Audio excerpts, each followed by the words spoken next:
Hello and welcome. My name's Anthony Pipes and this is my coast to coast walk.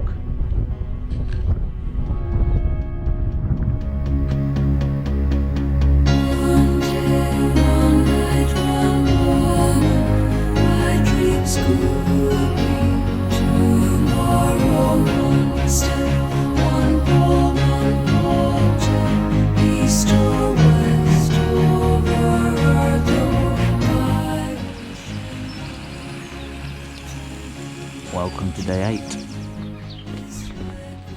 Right, it's almost 7:30. I'm just leaving Keld. The sun is shining, it looks pretty impressive up there. I don't know the forecast because there's no signal around here, so I haven't been able to check that on my phone. But at the minute, beautiful day. I was impressed with the campsite. A nice little spot down by the river. I think I said last night it was only £7 for a walker. I was surrounded by kids later on, which was a bit annoying, but to be fair to them, they calmed down by sort of 9:30, 10 o'clock sort of time. So they kind of obeyed the campsite rules, so I can't have any complaints. But yeah, I would recommend that place. I think last night was a Friday night as well, which probably didn't help matters. If it had been midweek, may have been a different story. It had probably been a lot quieter. There were two different sections you could camp at. I chose the one down by the river, as obviously did the kids. Very, very nice spot. Apart from, of course, down by the water, you get midges. There were lots and lots of midges. So most of the evening was spent inside the tent trying to avoid them. But today is another day. Today, as I said, is Keld to Reeth. It's only about 11 miles. I'm taking the high route. There's a high or low route option. The low route goes along the swell, which is meant to be very pretty, but I'm carrying on my theme of going high, and I figure if ever I return to this area, which I'm sure I will, I'll probably spend a lot of time walking along the river. So we'll take the high route and see what comes of it.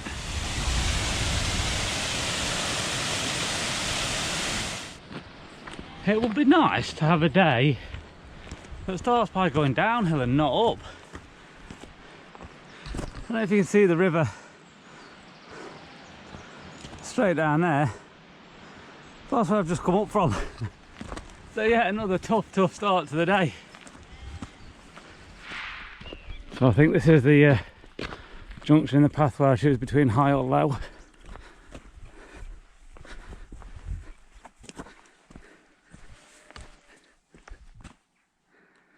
Don't think that's moved for a while.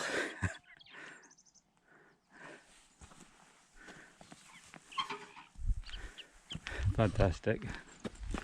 The things you see in the countryside. Right, I'm going high. Going into the mines. So already we're getting into, I think we'll go past that house in a minute. I'm not going to sit over the glare. Evidence of man and his workings.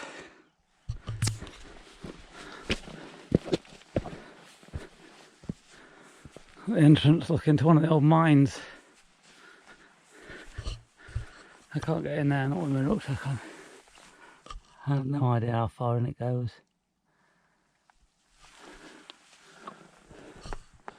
But yeah, exploring again.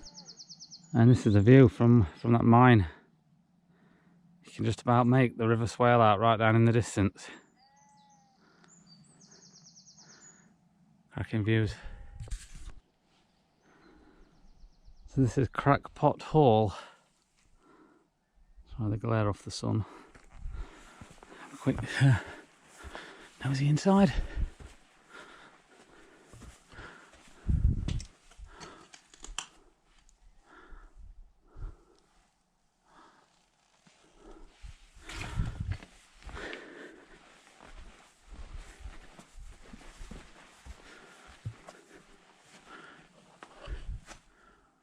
More of farm machinery.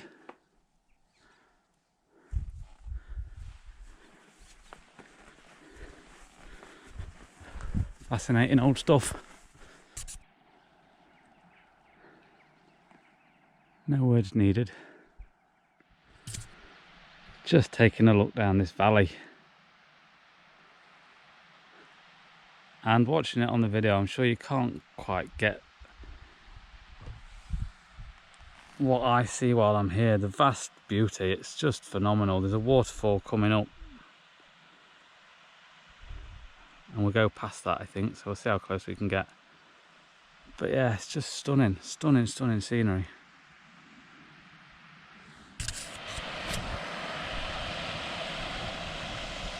Excuse the hand, I'm trying to block the glare.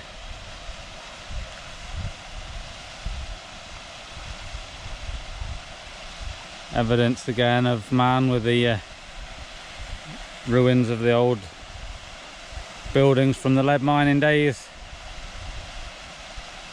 Beautiful. Another, actually, you can see here, another mine.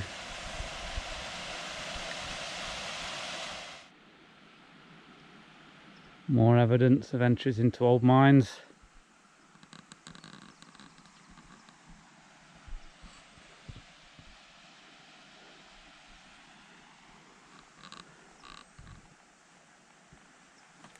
Now the other side of this has actually been caved in. You can't really see a lot, but you can obviously see where they'd been digging, mining.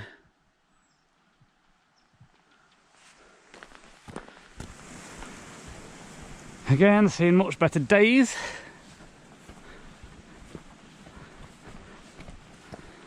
It's now in ruins.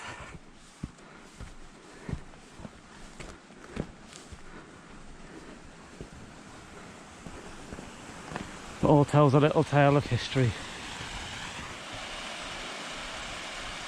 More falls as we climb up the mountainside. Not the safest place to sleep, I don't think.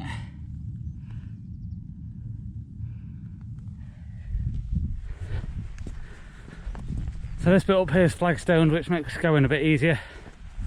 Still a tough climb nonetheless. And I assume we have to get up and over the top. It's usually the case, isn't it?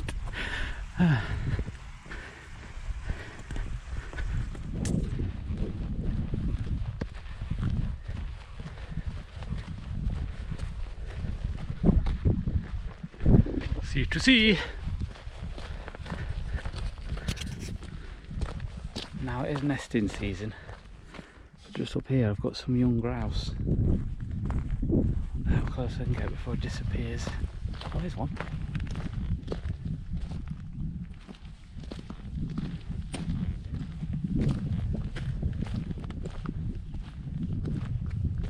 There, little fella.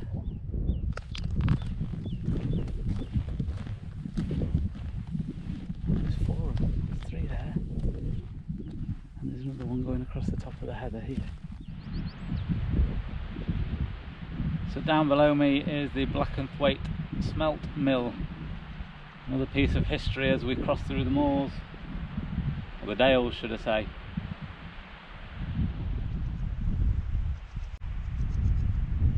Someone else just leaving, I'm not sure if you can make them out on there. I think I've passed him every day on the last 4 days, so I'm sure I'll be passing him again soon. But I just thought I'd let him clear off before I go down and explore.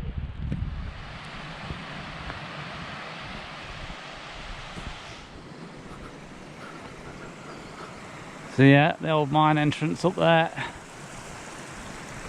Blackenthwaite Smelt Mill, here we go. Output from the mines in the upper part of Gunnarside Gill increased sharply in 1819 and a new smelt mill was built at Blackenthwaite. It began smelting in 1821 but only took ore from the Blackenthwaite and Lonathwaite mines. The mill had 2 ore hearths fueled with locally gathered peat and small amounts of coal. Fumes were drawn into a flue that ran up to a now demolished chimney on the crag above the mill.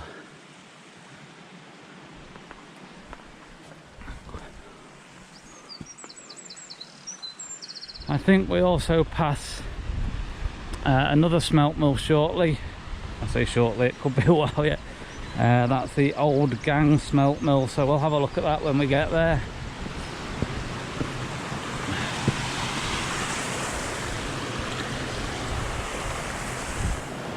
Yeah, all part of the old mill.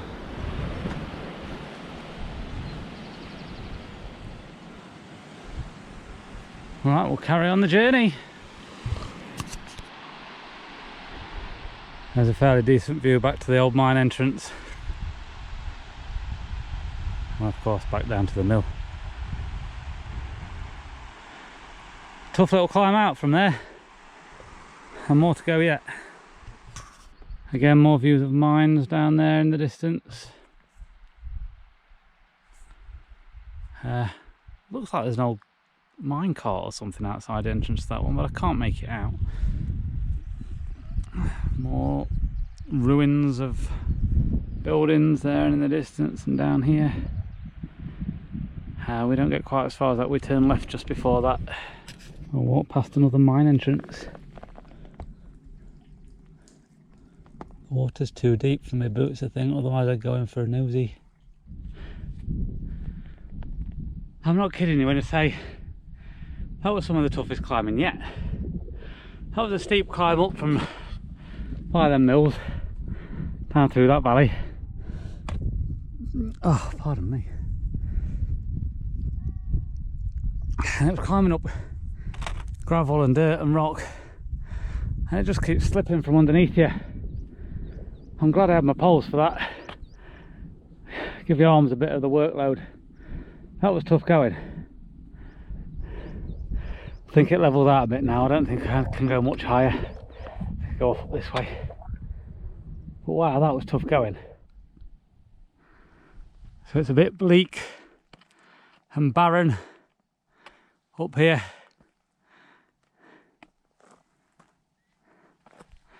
Obviously the site of a lot of workings at one point.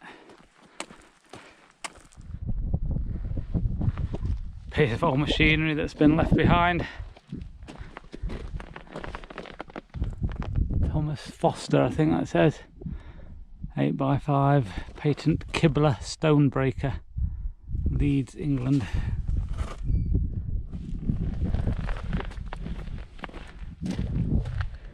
So it's the same on that side.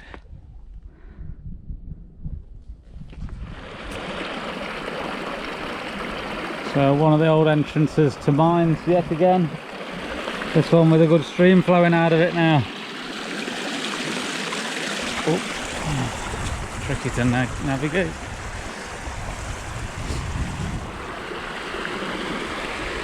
And a little fall under the bridge. And just up ahead is the Old Gang Smelt Mill. So we'll head over and have a look around that. Such a shame there's been so much water. How far can I get into this?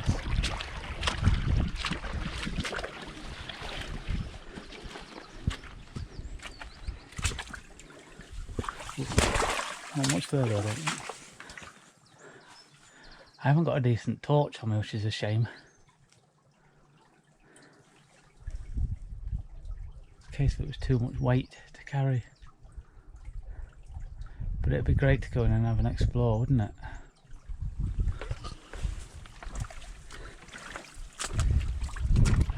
Something for another time, maybe.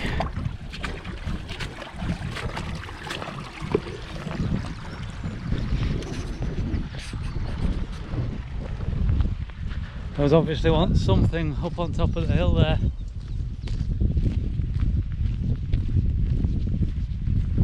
Let's go and have a look around this. This building still looks to be in pretty good condition.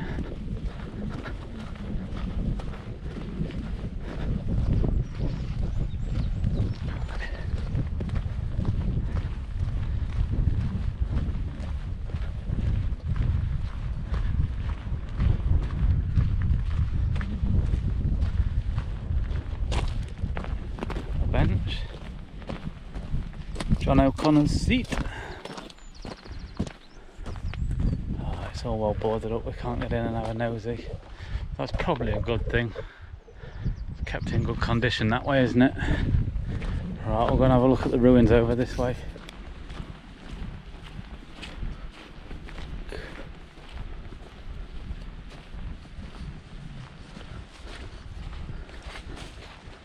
I have no idea what all the different rooms and buildings and things would have been used for.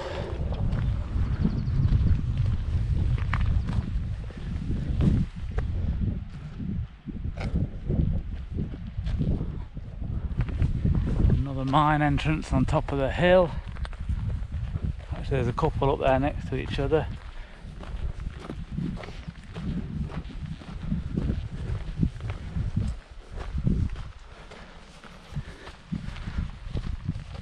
I don't know enough about them, but great places to explore.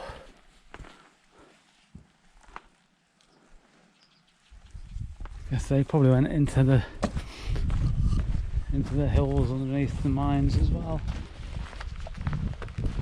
Absolutely.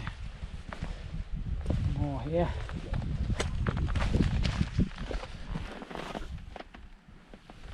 Just makes you wonder how far in you could actually go if you wanted to explore. If you had your torches and hard hats, it's probably necessary too. There's another.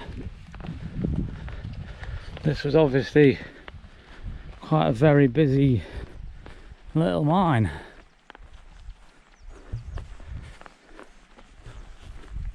Fabulous stuff. Right, I've done about 8 miles now. So it's only supposed to be 11 and a half, 12 today. So we're getting on really well. It's only 10:36. Oh, let's have a read of this little board then. Old Gang Smelt Mill. This scheduled ancient monument is being conserved. Please do not clamber on walls or cause any damage. Well, I certainly didn't clamber on any walls or cause any damage, so all is good. One last look then as we walk away from an interesting piece of history here in the Yorkshire Dales.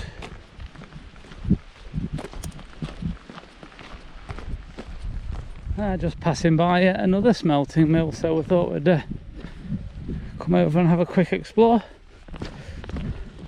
I'm not going to go down to it, I don't think. I can see everything I need to from up here.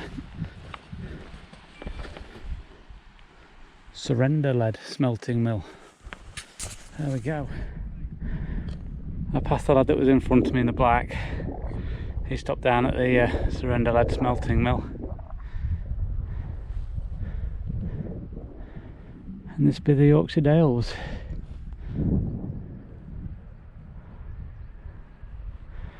I think we might have to go up and over that yet. Forever climbing in this walk, you know.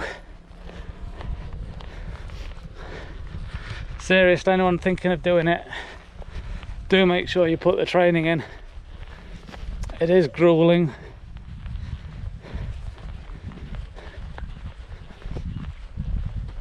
It's only a shortest journey, but I know I've taken the high route, but I read that the low route isn't much easier, which does actually surprise me a little bit, because this has been pretty tough.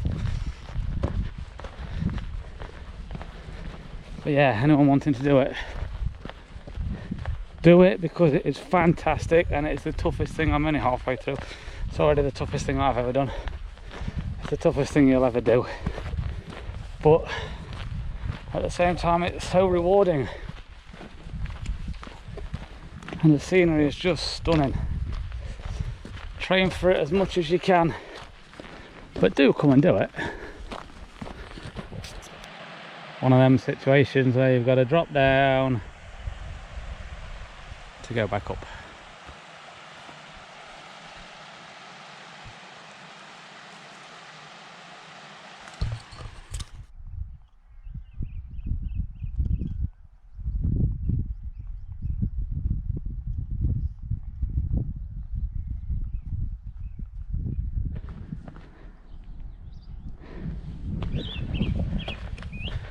Moorcock Farm.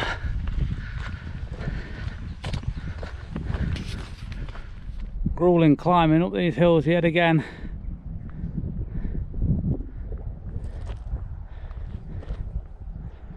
The village down there, I'm not sure what it is if I'm honest. It's not the one that I'm going to, that's all I can tell you.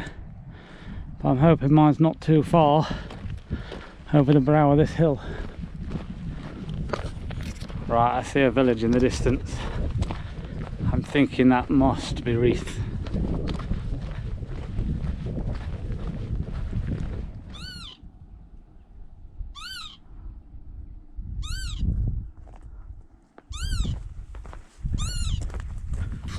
And the yellow buttercup fields.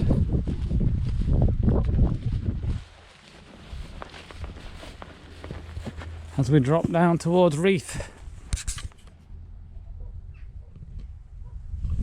So here we have it, we are nearly at Reeth.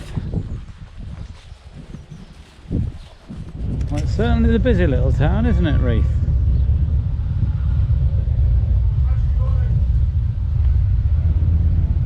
Try and find somewhere that sells some ham, egg and chips, I think, for my dinner.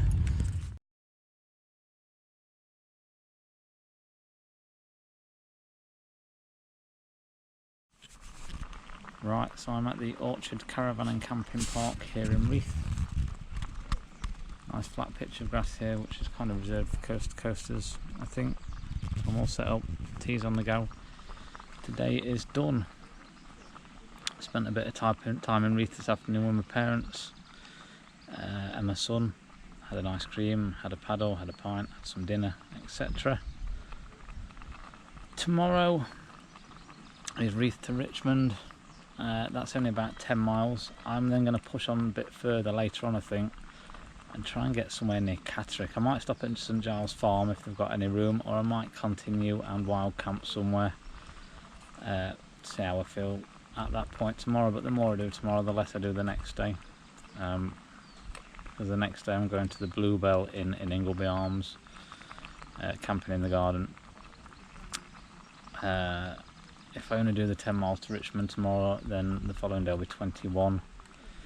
So if I push on a bit more tomorrow, it shortens the day after. So if I'm going to do 16 and 15, then that's going to be much better than doing 10 and 21, because the following day is then 23, and I can't shorten that due to camping arrangements.